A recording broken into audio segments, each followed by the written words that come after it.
She was just a tired waitress trying to protect her sick puppy, hiding him under the counter so he would not freeze in the cold.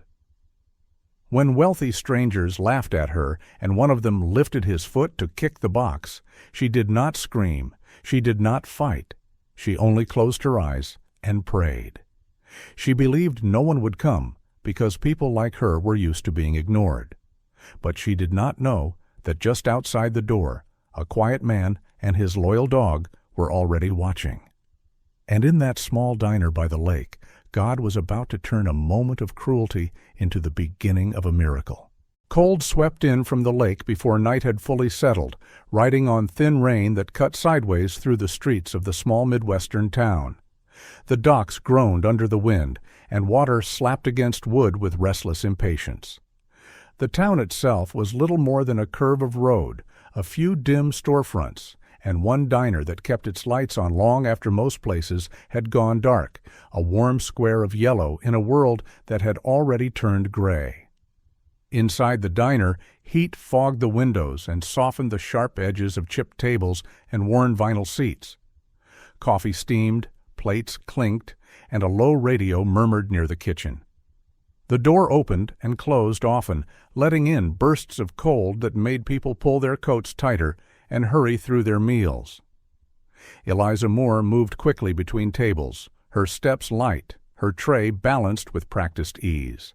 She was 31, tall and slender, her shoulders slightly rounded, as if she were used to slipping past trouble rather than standing in its way. Her ash-blonde hair was tied low, already loosening, damp strands clinging to her neck from the mix of heat and rain. Her face carried a quiet gentleness, the kind shaped by years of choosing calm when raising her voice never led to anything good.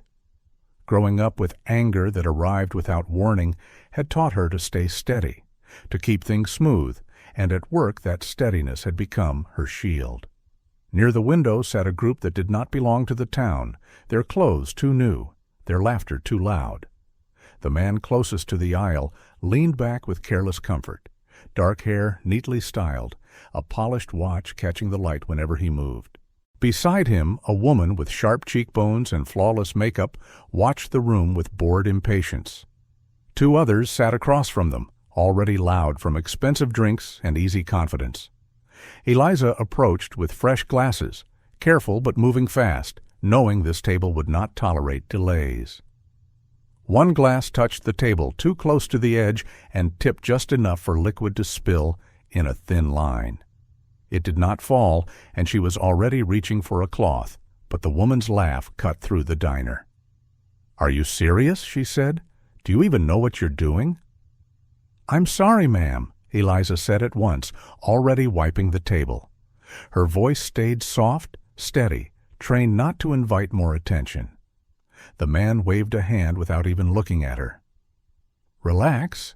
She's just a waitress." Eliza knelt, working faster now, eyes down, hoping to disappear into the space beneath their irritation. Then a sound rose behind her, faint and uneven, barely louder than a breath. It did not belong to the diner, and the woman heard it instantly. "What was that?" she asked, leaning forward. Eliza's hand stilled.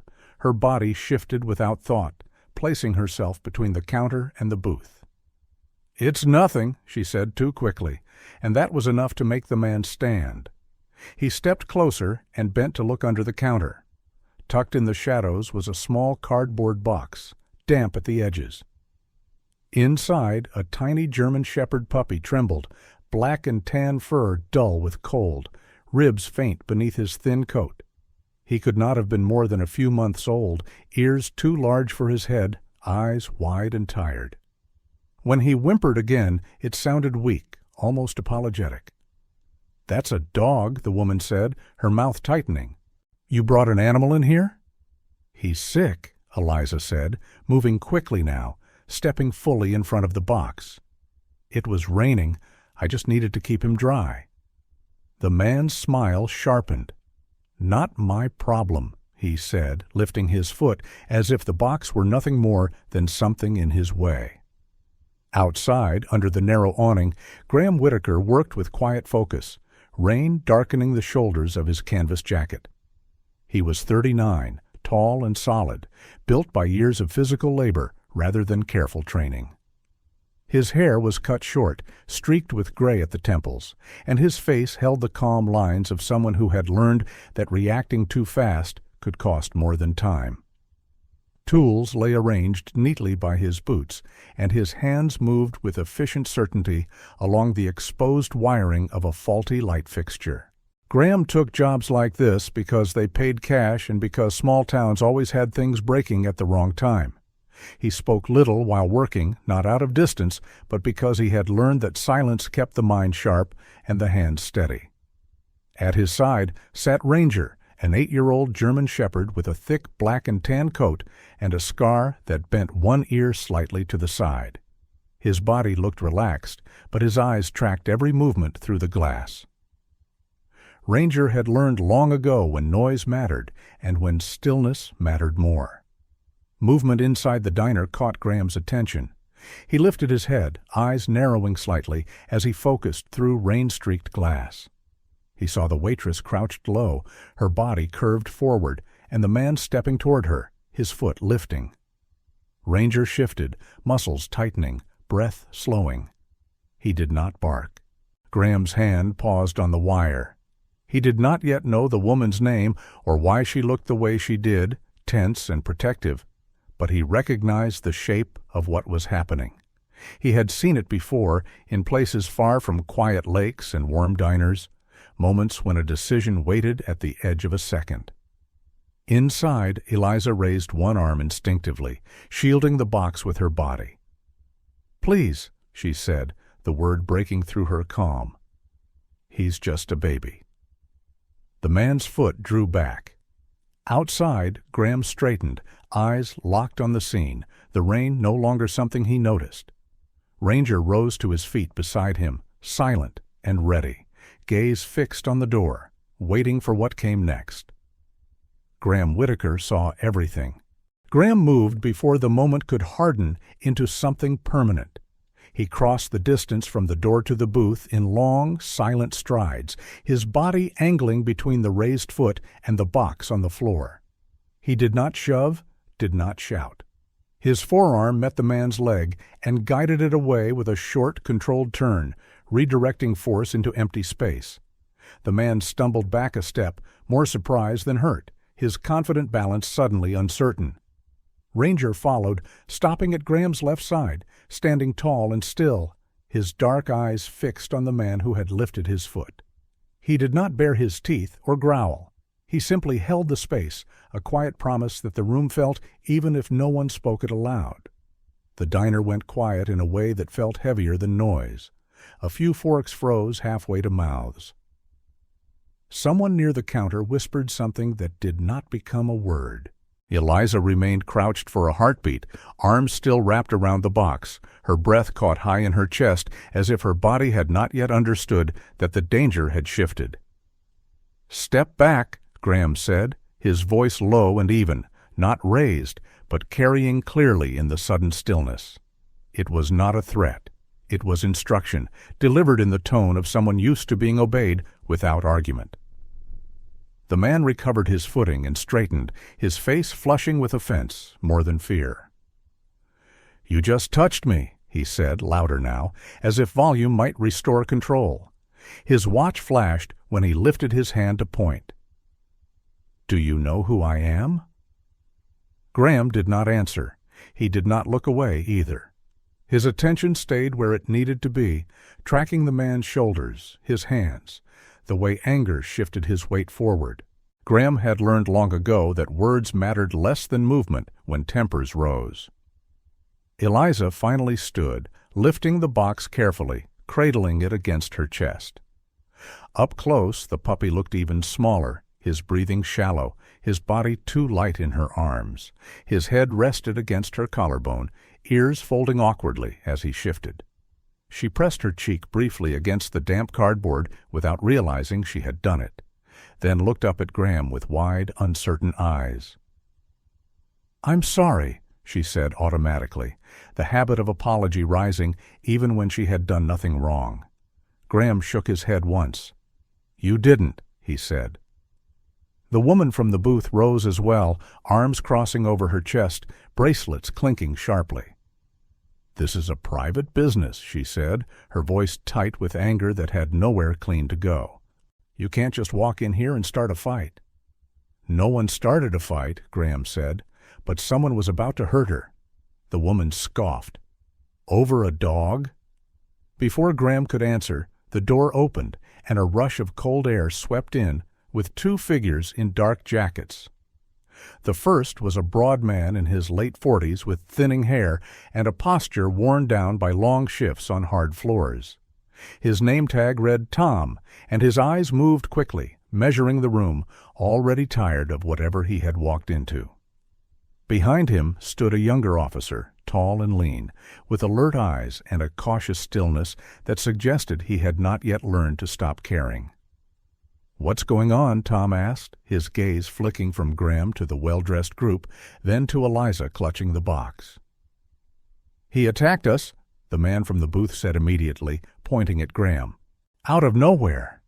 Eliza's mouth opened, then closed, as if the words had tangled on the way out. Her arms tightened around the box. The puppy stirred and let out a weak sound that cut through the overlapping voices. "I saw what happened," the younger officer said, looking toward Eliza. "Did he touch you?" Eliza hesitated. Her eyes moved to the group by the booth, then back to the officers. He stopped him," she said quietly. "He didn't hurt anyone." Tom exhaled slowly, already impatient. "All right," he said. "Let's take this one step at a time." He gestured for everyone to spread out, to lower voices, to return the room to something that could pass for order. Nearby, a middle-aged woman who had been eating alone shifted in her seat, fingers tightening around her coffee cup. Her face held the kind of concern that wanted to help but feared the cost of speaking. A man near the counter glanced toward the officers, then back to his plate, suddenly very focused on his meal. Tom asked questions, short and practical. Had anyone been hurt? Was there any physical contact that left injury? Did anyone want to press charges? The answers came out hesitant and incomplete. No bruises, no blood, no clear line anyone wanted to cross in public. The man with the watch kept repeating that he had been assaulted. The woman beside him nodded sharply, adding details that grew more dramatic each time she spoke.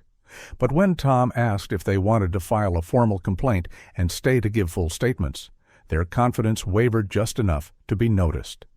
The younger officer knelt slightly to bring himself level with Eliza. "Are you okay?" he asked. "Do you need medical attention?" She shook her head. "No, sir." Her voice was steady again, though her hands still trembled around the box. Tom straightened and looked at Graham. "Sir, I'm going to need your name."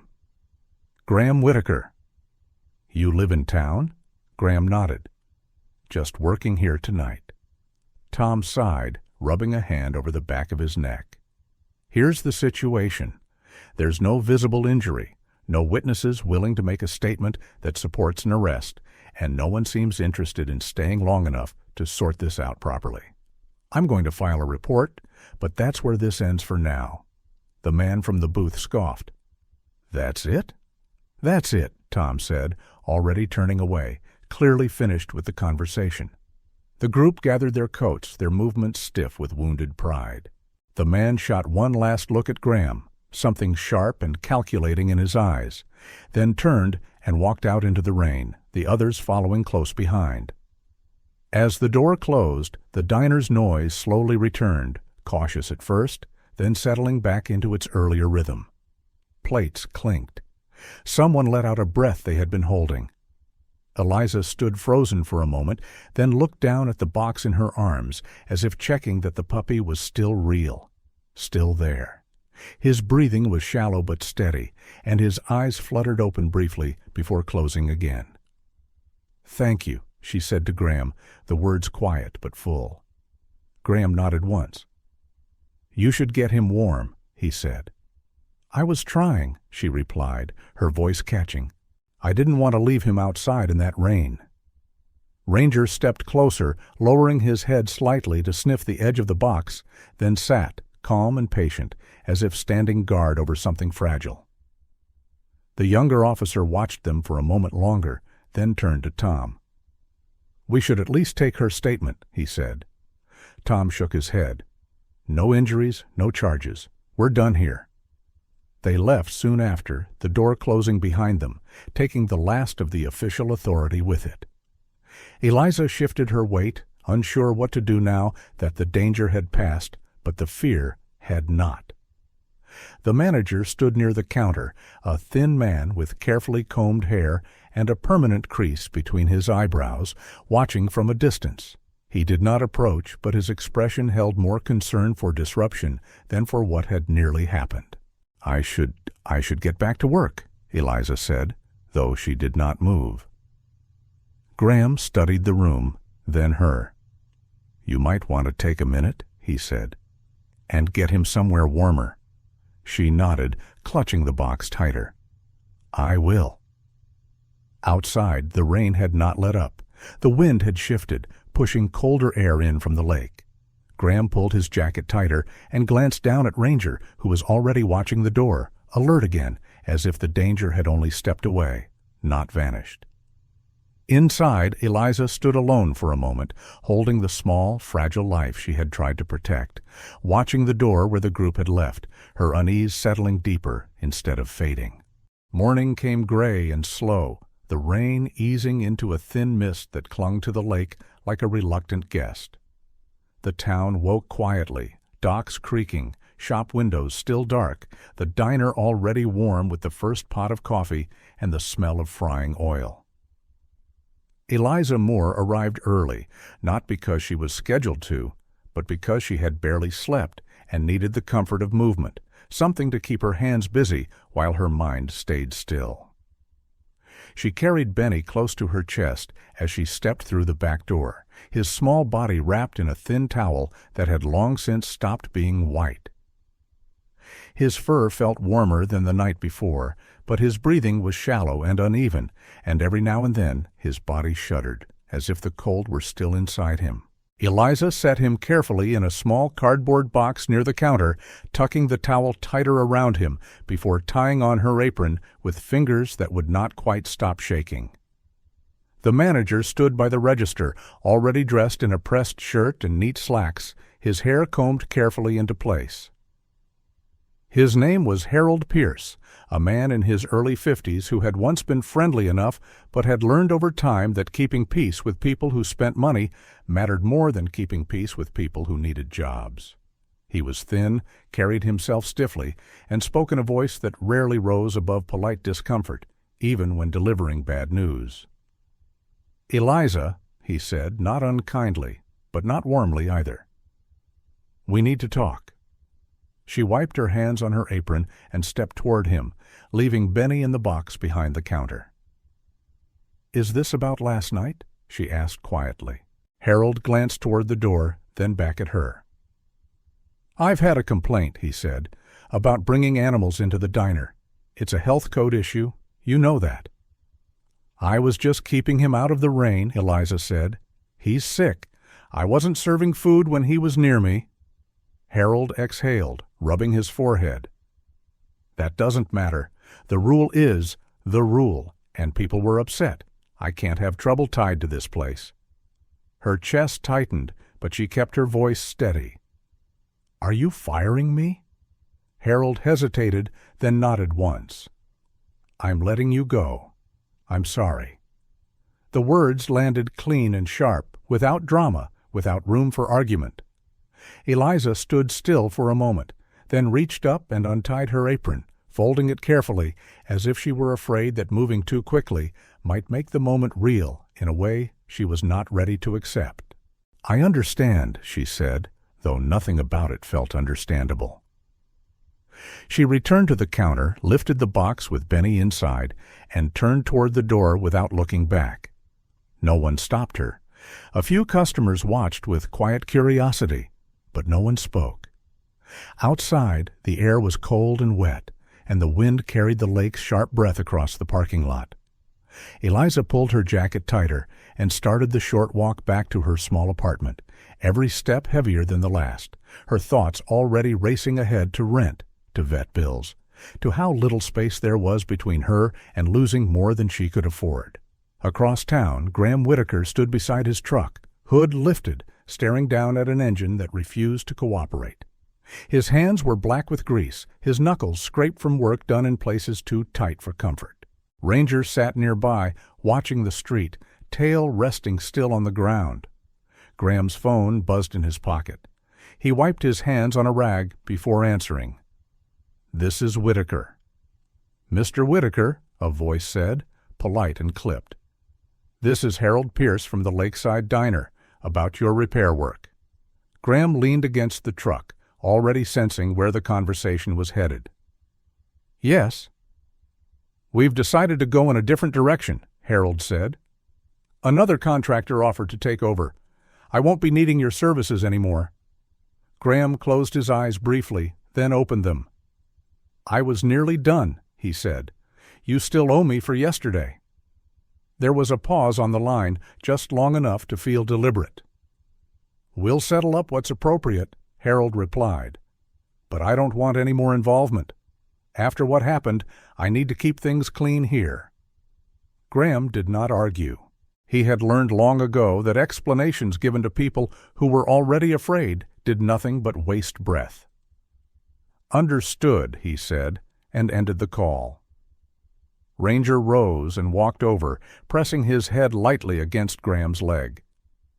Graham rested a hand on the dog's neck, fingers sinking into thick fur, grounding himself in the simple fact that some things did not change, just because people did.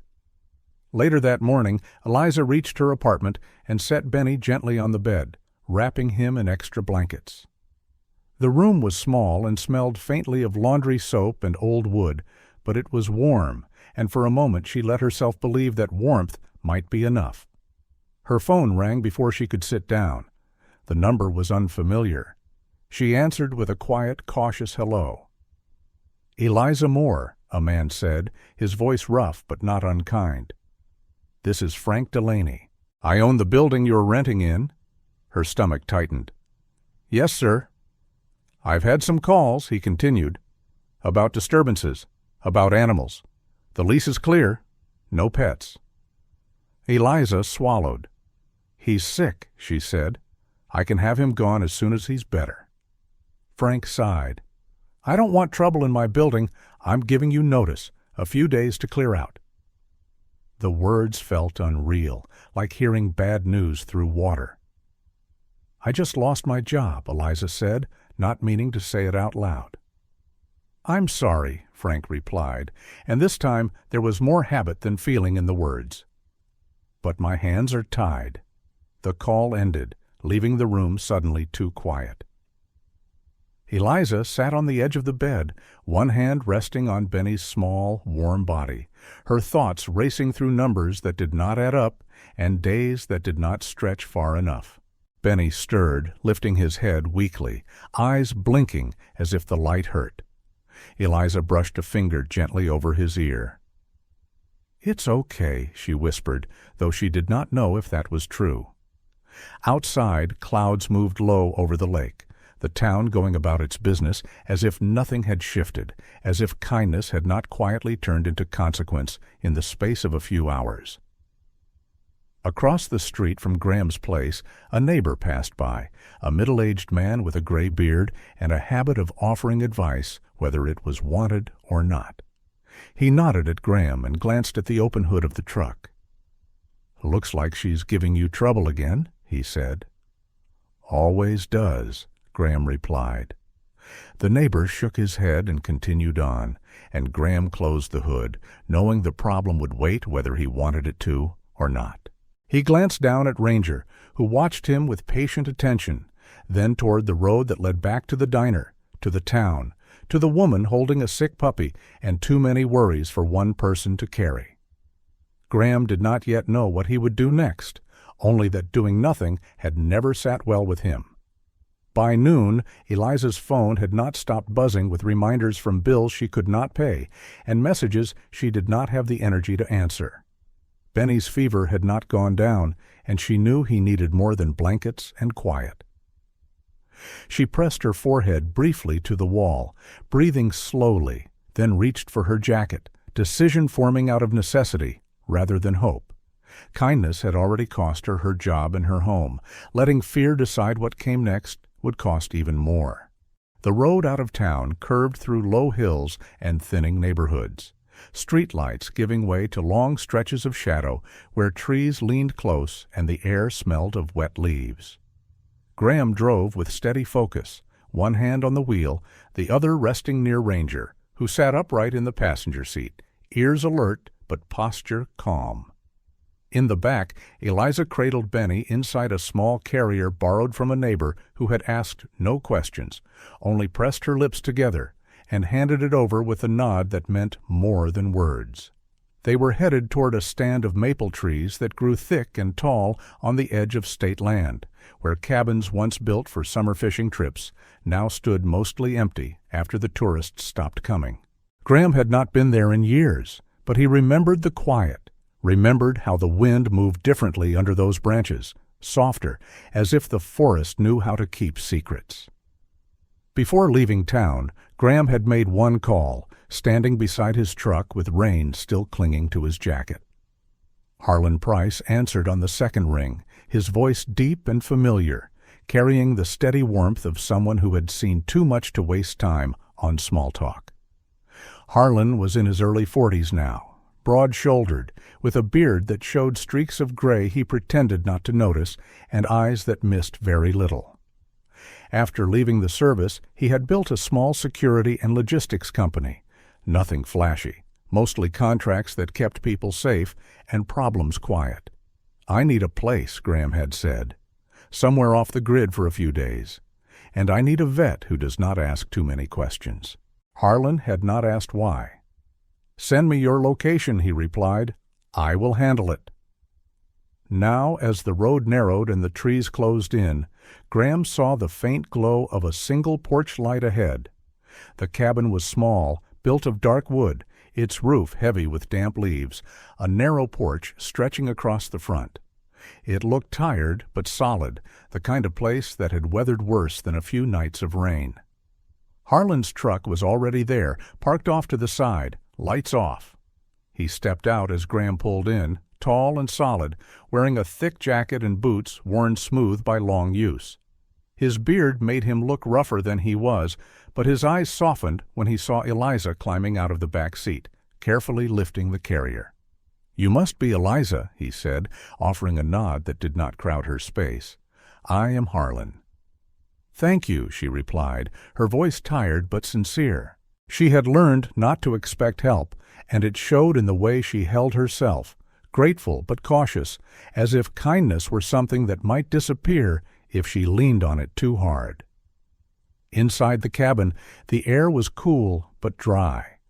Harlan had already lit the heater, and the faint smell of old wood mixed with clean warmth. A small couch sat against one wall, a narrow bed in the corner, and a stone fireplace that looked like it had not been used in years. It was not much, but it was quiet, and quiet felt like safety after a day that had stripped so much away. "We cannot stay long," Harlan said, glancing at the carrier. "The vet is about 20 minutes from here. She knows what she is doing, and she does not waste time." The clinic sat in a neighboring town, a low building with bright windows and a hand-painted sign that read, "Lakeshore Animal Care." Inside, the smell of antiseptic and clean towels replaced the damp scent of rain. A woman in her late 50s met them at the counter, her hair pulled back tightly, silver threaded through dark strands, her movements brisk and confident. Her name was Dr. Kathleen Avery, and she had spent more nights in this clinic than she could remember, tending to everything from farm dogs to pets brought in at the last possible moment. "Let me see him," she said, already opening the carrier with practiced hands. Benny lifted his head weakly as she examined him, her fingers gentle but precise, pressing lightly along his ribs, checking his gums, listening to his breathing. He whimpered once, then settled, as if he understood that this woman was not there to harm him. "He is dehydrated," Dr. Avery said, her voice calm but firm. "Mild infection, probably from exposure and stress. We will start fluids and antibiotics tonight. You did the right thing bringing him in." Eliza's shoulders sagged with relief she had not allowed herself to feel yet. "Thank you," she whispered. "You can leave him with me overnight," Dr. Avery continued. "He will be warmer here, and I want to monitor his breathing." Eliza hesitated, her hand hovering near the carrier. Letting go felt harder than carrying him through rain and cold. Graham placed a steady hand on her shoulder, not pushing, just present. She nodded and stepped back, watching as the nurse carried Benny toward the back room, his small head turning once before disappearing through the door. Outside, the night had settled thick and dark, clouds hiding the stars, the wind quieter among the trees. The drive back to the cabin was silent, each of them wrapped in thoughts that did not need speaking. When they arrived, Harlan checked the locks and windows, his movements automatic, trained. "I will leave you two here tonight," he said to Graham. "I will be nearby if you need me." Graham nodded. "I owe you." "You always do," Harlan replied with a faint smile. "That is how it works." After Harlan left, the cabin felt even quieter, the kind of silence that let every sound carry. Rain tapped lightly against the roof. The heater hummed. Eliza sat on the edge of the couch, hands folded in her lap, exhaustion finally catching up with her. "You can take the bed," Graham said. "I will be fine out here." She shook her head. "You have done enough. I can sleep on the couch." Graham did not argue. He had learned that sometimes offering was enough. Ranger paced the small room once, then settled near the door, lying down with his body angled toward the entrance, ears forward, eyes half closed but alert. He had taken this position in stranger places than this, and it was clear he would not move until morning. Graham sat by the fireplace, pulling off one boot, then the other. The soles were worn thin, the leather cracked from too many miles and too much weather. He reached into his bag and took out a small repair kit, needle and heavy thread, working quietly as he stitched a loose seam back into place. It was the kind of task he had done countless times, something that kept his hands busy when his thoughts needed order. Eliza watched him for a moment, then looked away, embarrassed to be seen staring. "You did not have to get involved," she said quietly. Graham did not stop working. "I know." She considered that, then nodded slowly. "My mother used to say that trouble finds people who stand still," she said. "I thought if I kept my head down, I could avoid it." "Sometimes you can," Graham replied. "Sometimes you cannot." The fire crackled softly as he finished the stitch and set the boot aside to dry. He leaned back, resting his arms on his knees, staring into the low flames as if they held answers he did not expect to find. Outside, the wind moved through the maple branches, a low, steady whisper that wrapped around the cabin like a shield. Inside, Ranger remained at the door, unmoving, his presence a quiet barrier between them and the world they had left behind for the night. Graham closed his eyes briefly, not sleeping, just resting in the moment between what had happened and what would come next, aware of the strange weight that settled when you stepped into someone else's story and realized you might not be able to step back out again. Morning broke pale and quiet beneath the maple canopy, thin light slipping between branches and laying soft stripes across the cabin floor. The rain had moved on, leaving behind damp leaves and air that smelled clean and sharp. Graham woke early, not because he had slept well, but because his body had learned to stay alert even when the world was still. Ranger lifted his head when Graham stood, tail thumping once against the floor, then settled again, satisfied that nothing had changed in the dark hours. Harlan arrived shortly after sunrise, carrying 2 cups of coffee and a folder tucked under his arm. He looked tired, but focused, the way men did when they were already running through problems before anyone else had finished waking up. His beard was damp with morning mist, and his jacket carried the faint scent of cigarette smoke he had probably not bothered to finish. He nodded to Graham, then glanced toward the back room where Eliza still slept, her exhaustion finally catching up to her. "We need to talk quietly," Harlan said, setting the folder on the table. Graham followed him outside, where the cold air cleared the last of sleep from his head. "What did you find?" Graham asked. Harlan opened the folder and spread out several printed images, grainy stills pulled from security footage. "I started with the public cameras near the diner and along the lakeside road," he said. The group from the booth did not come straight into town. They stopped near 3 different properties along the shore, places that went up for sale recently. Graham studied the photos, his jaw tightening slightly. The same man appeared in more than one frame, always stepping out of expensive vehicles, always near the same stretch of water. "He was not there to eat," Graham said. "No," Harlan replied. "And he was not alone in this? I have seen his face before, connected to development deals that move too fast and leave people with no good choices." They returned inside as Eliza stepped out of the bedroom, hair loose around her shoulders, her face drawn with worry. "How is Benny?" she asked immediately. "Still at the clinic," Graham said. "Dr. Avery will call if there is any change." Eliza nodded, relief and fear still tangled together in her eyes. She made herself tea, hands steady but slow, as if she were afraid to rush anything that felt fragile. Later that morning, Harlan drove Graham along the lakeside road, stopping near a modest house with peeling white paint and a porch that sagged under the weight of years. An elderly woman stood in the yard, hanging damp clothes on a line, her back bent but her movements careful and stubborn. Her name was Margaret Collins, and she had lived by the lake longer than the road had been paved. She watched them approach with cautious eyes. People had come by before, asking questions that felt like pressure dressed as friendliness. "What do you want?" she asked. "We just want to talk," Harlan said gently. "About the offers you have been getting." Margaret snorted. "Offers," she said. "They come with smiles and leave with threats."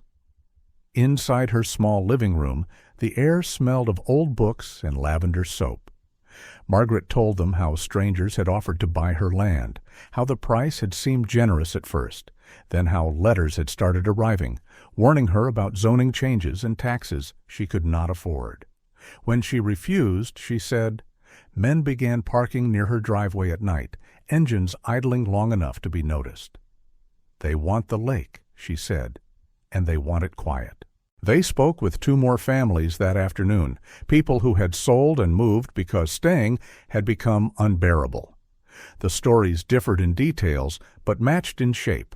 Pressure, warnings, promises that sounded like threats if you listened long enough. As Graham and Harlan drove back toward the cabin, Harlan's phone buzzed. He glanced at the screen, then answered with a short greeting. "Caleb," he said. "What do you have?" Graham watched his friend's expression shift as he listened, seriousness settling deeper into his eyes. When Harlan ended the call, he leaned back in the seat. "That was Caleb Turner," he said, "reporter out of Harbor City. He has been tracking suspicious land deals around the lake for months. He just got confirmation that one of the men from the diner is linked to a shell company already under federal review," Harlan continued. "Not enough to make arrests, but enough to raise eyebrows in the right places." Back at the cabin, Caleb arrived not long after, driving an aging sedan with a dented bumper and a dashboard cluttered with notebooks. He was in his early 30s, lean with tired eyes and a restless way of moving that suggested too many late nights and not enough meals. His hair was always slightly unkempt, as if grooming ranked low on his list of priorities. He shook Graham's hand quickly, then turned to Harlan. "What happened at the diner lines up with what I have been digging into," he said, already pulling papers from his bag. "The same investors, same middlemen, same pressure tactics. The difference is, now there is a public incident tied to one of them." He laid out documents showing property transfers, corporate names that change too often, complaints that never seem to go anywhere. I found out last night that federal investigators have an open file on this group, he added. They are waiting for something they can act on without tipping everyone off. Eliza listened from the doorway, arms folded around herself. So the people who did that to me are part of something bigger, she asked. Yes, Caleb replied, meeting her eyes. And your situation might be the piece that connects public behavior to private deals. Graham did not like the way that sounded, but he understood what it meant. Trouble did not happen in isolation, and people who hurt others rarely did it just once. That evening, Harlan received a call from the clinic. Benny was stable, responding to treatment, and would likely recover with continued care. Eliza pressed a hand to her mouth, tears finally breaking free, relief shaking through her shoulders. Thank you, she whispered to no one in particular. But relief did not erase the questions now sitting heavy in the room. The group from the diner had not acted like people worried about consequences. They had acted like people who were used to walking away. They are just the front, Caleb said quietly. If we want anything to change, the people behind them need to be exposed. Graham stood near the window, watching the light fade between the trees. He had stepped into this because he could not ignore someone about to be hurt. Now, he was standing in the middle of something that reached far beyond one night in a diner. We gather more proof, Harlan said. We give the investigators what they need to move when the time is right. And until then, Caleb added, we protect anyone who might get pressured next. Eliza looked from one face to another, fear and determination mixing in her expression. I do not want anyone else going through what happened to me, she said. Neither do we, Graham replied. Outside, the lake lay still, reflecting a sky that gave no hint of the storms gathering beneath its calm surface. What had started as one cruel moment was now revealing a pattern, and patterns once seen were harder to ignore. The pieces were beginning to fit. The town dressed itself in borrowed cheer for the autumn festival, banners strung across the main street, food stalls lining the sidewalks, and children running between booths with painted faces and sticky fingers. The lake reflected soft orange light from paper lanterns floating near the shore, and music from a local band drifted over the water, almost convincing enough to make people forget the tension that had been building for months beneath polite greetings and forced smiles. Graham moved through the crowd with Ranger at his side, the dog's pace steady, head level, eyes alert but calm. Ranger's thick black and tan coat caught the lantern light, and more than one child pointed, whispering about the big dog who walked like he owned the street. Graham ignored the looks, his attention fixed on the edge of the festival grounds where the crowds thinned and conversations became quieter and more private. Harlan stood near a vendor selling roasted corn, his broad frame half hidden by drifting smoke, pretending to be another local enjoying the night. His beard made him look older than he was, and his calm posture suggested a man who had learned patience through long practice. He lifted his cup slightly when Graham passed, a signal so subtle no one else would have noticed. Across the street, Caleb leaned against a lamppost, scribbling notes in a small notebook, the way he always did when nerves made him feel like he needed something to hold. He looked like any tired reporter chasing a story that might not pay his rent, but beneath the worn jacket and uncombed hair, his eyes tracked faces, memorizing patterns, waiting for the moment when coincidence stopped being coincidence. Near the water, an elderly couple stood by a small table selling homemade candles, their hands moving slowly but with care. The man was tall and thin, shoulders slightly stooped, wearing a brown jacket that had seen many winters. The woman beside him was shorter, rounder in shape, her gray hair tucked beneath a knitted cap, her smile gentle but guarded. Their names were Arthur and Lillian Brooks, and the land behind their house was the last stretch of lakeshore that had not yet been sold to outside investors. They had refused every offer, not because the money was not tempting, but because the lake had been their view for 40 years, and the idea of leaving felt like losing a part of themselves. That stubborn loyalty had made them targets, and tonight they knew someone would come. The group arrived with practiced ease, moving through the festival as if it belonged to them. The same man from the diner walked slightly ahead, his confident stride unchanged, his smile ready and polished. With him were two associates, men in clean jackets, who scanned the crowd with professional interest, not fear, more like men checking exits in rooms they did not expect to lose control of. They stopped at the Brooks table, voices friendly, words chosen to sound generous. The man spoke of opportunity, of rising property values, of making sure Arthur and Lillian would not be left behind as the town changed. Lillian's hands tightened around the edge of the table, but she kept her voice polite, declining again, the same way she had before. That was when the tone shifted, just slightly, the friendliness thinning into something sharper. The man leaned closer, lowering his voice, and spoke of inspections, of permits that could suddenly become problems, of taxes that did not get easier with age. Arthur straightened, his jaw setting, but his hands shook enough for Lillian to notice. A few steps away, Caleb's phone lay hidden in his jacket pocket, recording every word, while Harlan watched from across the street, ready to move if the situation turned ugly before it turned useful. Graham remained still, Ranger's body pressed lightly against his leg, both waiting, both listening. The man pulled out an envelope, thick enough to bend the corner of his jacket, and slid it onto the table. His smile returned, easier now. "Let's make this simple," he said. "Take the money. Enjoy your retirement." "No more worries?"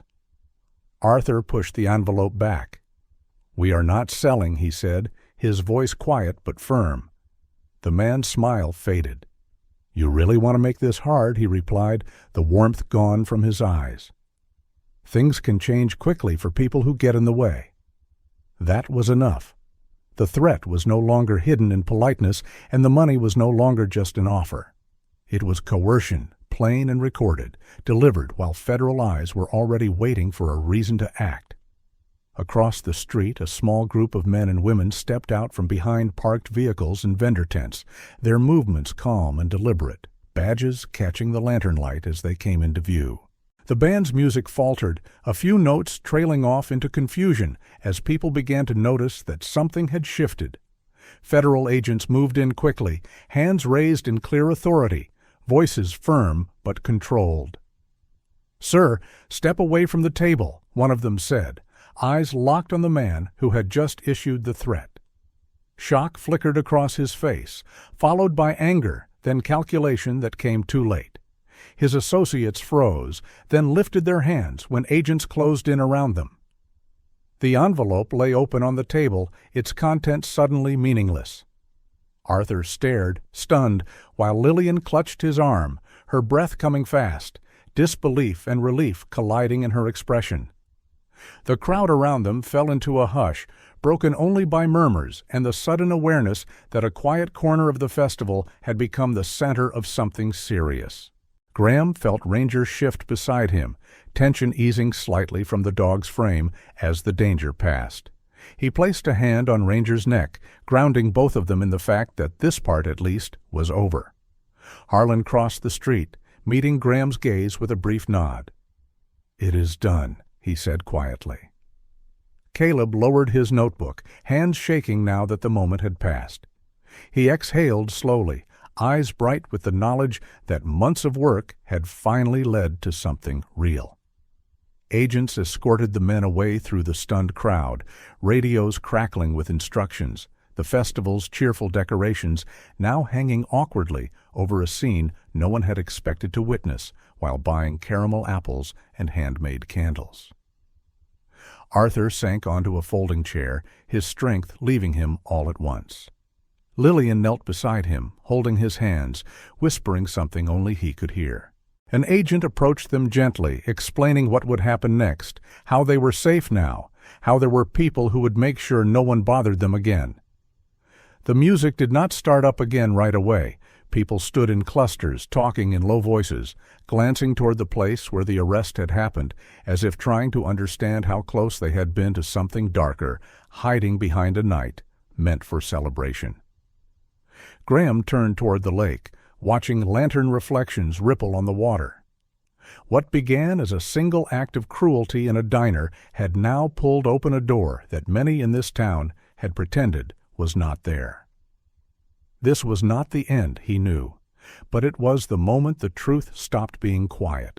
In the days after the festival, the town moved more quietly, as if even the wind had learned to lower its voice.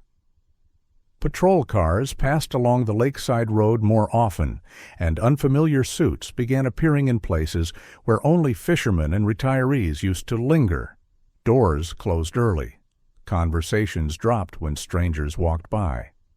What had been whispered for years was now spoken out loud, and once truth took that step, it did not retreat easily. Investigators returned with boxes and files, knocking on office doors that had never expected to be opened that way. Records were taken from City Hall, permits re-examined, signatures traced. More names followed the first arrests, and soon people who had once walked through town with easy smiles were escorted out of their workplaces with faces gray and stiff. The lake, wide and calm as ever, reflected none of it, holding the sky in quiet indifference while lives shifted along its edges. The diner where it had all begun did not open again. Its windows stayed dark, a printed notice taped crookedly to the door, and chairs remained stacked inside as if waiting for customers who would never come back. Some said the owner had known more than he claimed. Others said he had simply looked away. Either way, the place that once smelled of coffee and fried bread became another reminder that small choices could lead to heavy consequences. Eliza watched the changes from a distance at first, still cautious, still unsure whether it was safe to believe that the pressure had truly lifted. She visited Benny at the clinic every day until Dr. Avery finally cleared him to leave. When she carried him out into the sunlight, his fur was cleaner, thicker, his eyes brighter, and his steps unsteady but determined as he tried to follow her before she could lift him into her arms. He wagged his tail at everything, at voices, at moving leaves, at Ranger's quiet presence when Graham came to meet them, as if the world itself had decided to welcome him back. With legal help arranged through channels Harlan preferred not to describe in detail, Eliza received compensation tied to the case. It was not wealth, but it was enough to breathe, enough to stop counting every dollar with fear. She took her time deciding what to do next, walking along the docks in the mornings, watching boats come and go, listening to the rhythm of water against wood. For the first time in years, she felt allowed to imagine a future that was not shaped entirely by survival. She found the kiosk near the end of the pier by accident, a small weathered structure that had once sold bait and soft drinks to tourists. The paint was chipped, the roof in need of repair, but the view stretched wide across the lake, and the breeze carried the clean smell of open water. Standing there, holding Benny in her arms while he sniffed the air with eager curiosity, she felt something settle into place that had been restless for a long time. She used part of the compensation to lease the space and spent the next week scrubbing floors, repainting walls, fixing what she could with borrowed tools and stubborn patience. Harlan helped with wiring. Graham replaced loose boards and reinforced the door frame. Neighbors passed by and offered small kindnesses, extra chairs, a second-hand coffee machine, a stack of cups that had been waiting in someone's garage for a reason to be useful again.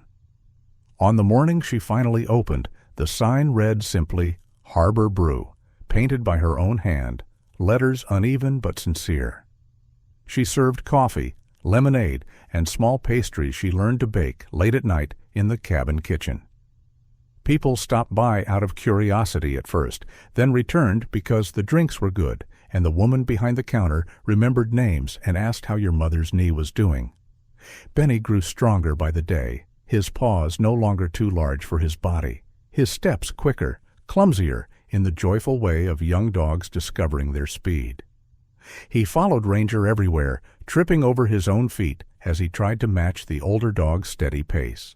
Ranger tolerated the shadow with patient dignity, occasionally pausing so Benny could catch up, occasionally nudging him back into line when excitement carried him too far ahead. Graham watched the two of them from a bench near the pier, his posture relaxed in a way it had not been when he first arrived in town.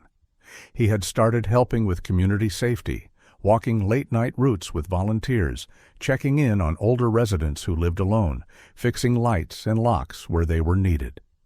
It was not a title or a job, just a quiet understanding that when people knew someone was paying attention, trouble found fewer places to settle. He did not seek recognition, and when people thanked him, he nodded and changed the subject. The work suited him, the simple rhythm of small repairs and quiet watchfulness, the kind that kept peace without demanding applause. One afternoon, Eliza brought him a cup of coffee and sat beside him, watching Benny chase fallen leaves while Ranger observed with calm approval. "I used to think being strong meant never needing help," she said. "Now I think it means knowing when to accept it." Graham considered that, then nodded. "Strength changes shape," he replied. She smiled, not wide, but real, the kind that came from something steady rather than excitement. "I would not be here without you," she said. "You would have found your way," Graham said. "I just happened to be walking by." She did not argue, but she did not fully believe him either. As weeks passed, the investigations continued, names rising and falling in quiet succession. Trials were scheduled, deals unraveled. The town adjusted, slowly, cautiously, like someone learning to walk on ground that had shifted beneath their feet. Through it all, the lake remained, smooth and untroubled, reflecting skies that changed from gray to blue to gold with the coming of autumn. In the mornings, mist drifted low over the water, and in the evenings, lanterns lit again along the pier, this time without the shadow of hidden fear beneath their glow. Eliza closed her kiosk each night with tired hands and a lighter heart, Benny curled at her feet, Ranger waiting patiently by Graham's side. Life did not become perfect, but it became possible, and sometimes that was more than enough. The water grew still, and with it, the town found its breath again. Winter did not wait for ceremony. It arrived with sharp mornings and short days, turning the lake steel gray and the docks slick with frost. By then, the town had learned how to move again, not loudly, not proudly, but steadily, as if everyone understood that quiet order mattered more than comfort. Graham stood at the edge of the pier with a small group of volunteers, his hands tucked into his jacket pockets as he watched them practice loading rescue gear onto a narrow boat. The group was mixed in age and experience, men and women who had signed up not because they were fearless, but because they were tired of feeling helpless. One of them was a retired mechanic with thick hands and a soft voice. Another was a college student home for the season, thin and restless, eager to prove that he could do more than watch from the shore. Graham did not raise his voice when he gave instructions. He spoke in short, clear sentences, showing rather than telling, correcting mistakes with patience instead of frustration. Years of learning how to stay calm when everything else moved too fast had shaped him into someone who knew how to slow a room down without demanding attention. Ranger lay a few steps away, alert and still, head lifted, eyes following every movement. His black and tan coat had grown thicker with the cold, and the scar that bent one ear gave him a permanent look of focus. The volunteers had learned that when Ranger stood, something mattered, and when he stayed calm, they could breathe again. Across the pier, Eliza closed the small window of her kiosk and wiped down the counter, moving quickly, efficiently, used to working in weather that did not always cooperate. Her shoulders were straighter now, her movements more confident, as if she no longer expected the ground beneath her to shift without warning. Harbor Brew had become a quiet meeting place, not for gossip, but for warmth, for coffee that tasted like someone cared whether it did, for simple mornings that felt earned. Benny bounded out from behind the kiosk, no longer small or fragile, his paws strong, his coat glossy, his tail a blur of energy. He raced toward Ranger, skidding slightly on the damp boards before stopping short, bouncing in place, eager for approval. Ranger rose, nudged him once with steady patience, then turned back toward Graham, as if reminding the younger dog where attention belonged. Eliza watched them with a smile that came easily now. She had learned to laugh again, not loudly, but honestly, and the sound of it surprised her sometimes, like discovering a room in your own house you had forgotten existed. The volunteers finished loading gear, and Graham nodded once. "Good," he said. "We run the drill again tomorrow. Same time." They dispersed quickly, some heading back toward town, others lingering to talk, the easy conversations of people who trusted each other enough not to rush. Graham stayed where he was, hands resting on his hips, eyes on the lake, listening to the low rhythm of water against wood. "You are building something here," Eliza said, stepping up beside him. He shrugged slightly. "It was already here. I just helped tighten the knots." She glanced at him, knowing that was not the whole truth, but letting him keep the part he did not like to claim. Later that week, another community event filled the shoreline. Not loud, not flashy, just families, small boats, and lanterns hung low enough to light faces without turning the night into spectacle. Graham walked the perimeter with Ranger, checking that children stayed close to their parents, that older folks had places to sit, that nothing sharp or broken waited in places where no one thought to look. People nodded when they saw him. Some smiled, a few waved. No one treated him like a hero, and that suited him just fine. Eliza moved through the crowd with a tray of cups, her kiosk doing steady business. She remembered orders, laughed at small jokes, and bent down when children asked if they could pet Benny, who sat proudly beside Ranger, pretending not to enjoy the attention while enjoying it very much. As the night settled, Graham paused near the water, watching reflections stretch and break with each small wave. Ranger sat beside him. Benny flopped down a moment later, exhausted and happy, his breathing fast from too much running. "This is what staying looks like," Eliza said quietly. Graham nodded. "People think staying is easy," he replied. "It is not, but it is worth it."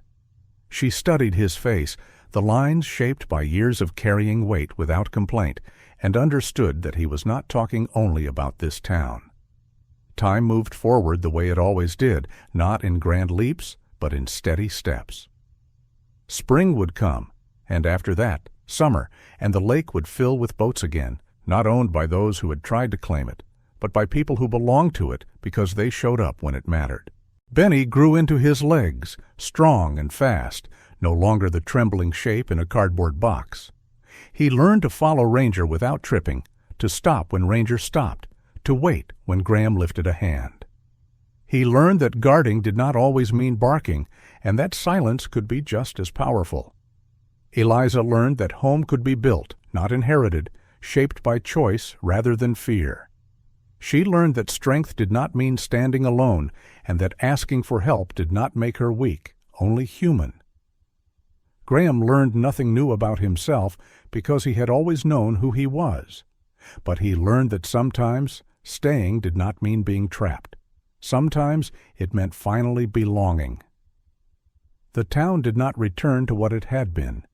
It became something steadier, quieter, owned not by the loudest voices or the deepest pockets, but by people who paid attention, who watched out for each other, who chose to remain when walking away would have been easier. And on the pier, beneath changing skies and patient water, a man and his dog stood often enough that no one thought twice about it anymore, as if they had always been part of the shoreline, as constant and unremarkable as the wind that never truly left. Those who stayed did not do so for praise. They stayed because someone had to, and because once you choose to protect a place, it becomes part of who you are. In our daily lives, we may not face danger by a lake, or powerful people with hidden plans, but we face smaller moments every day where kindness costs something, where speaking up feels risky, where helping someone may slow us down or change our plans. Faith is not only what we say in prayer, it is what we do when we see someone hurting and choose to act anyway. When you protect the weak, when you tell the truth, when you offer help even when it is uncomfortable, you may be answering a prayer that someone else has been whispering in silence. If this story touched your heart, let it remind you that God can use simple people to bring quiet miracles into the world. Share this story with someone who needs hope today. Leave a comment and write Amen if you believe that kindness still matters and that courage can change lives. Subscribe to the channel so more stories of faith, compassion, and quiet strength can reach those who need the most. May God bless you, protect your loved ones, and guide your steps when the path feels uncertain. And may He give you the courage to stay when your presence can become someone else's miracle.